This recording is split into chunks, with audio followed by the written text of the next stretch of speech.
एक रवायत है कि एक ऐसा शख्स जिसे सारी दुनिया शराबी और बदकिरदार समझती थी, उसका जनाजा वक्त के बादशाह ने खुद पढ़ाया। ये सल्तनत उस्मानिया का दौर था। सुल्तान मुराद चहारुम भेस बदलकर शहर का गश्त कर रहे थे। उन्होंने देखा कि एक आदमी की लाश जमीन पर पड़ी है, लेकिन कोई उसे उठा नहीं रहा। लोग कह रहे थे, इसे वहीं पड़ा रहने दो, ये तो शराब खरीदता था और बुरे कामों में मुलव्विस था, हम उसका जनाजा नहीं पढ़ेंगे।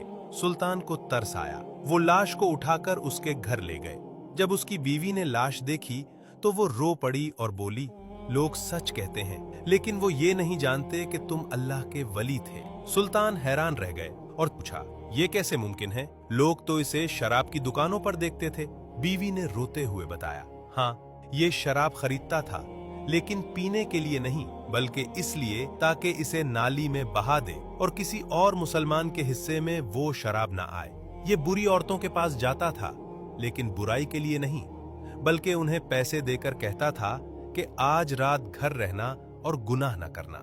बीवी ने कहा, मैं उसे डराती थी कि जब तुम मरोगे तो कोई तुम्हारा जनाजा नहीं पढ़ेगा।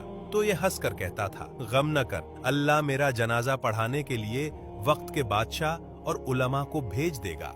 ये सुनकर सुल्तान की आंखों में आंसू आ गए और उन्होंने कहा, मैं ही सुल्तान मुराद हूँ और मैं वादा करता हूँ कि इस वली का जनाजा मैं खुद पढ़ाऊंगा।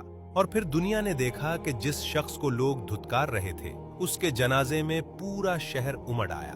कभी किसी को उसके जाहिर से जज ना करें। अगर आप इत्तेफाक करते हैं तो कमेंट में बेशक लिखें और शेयर करें।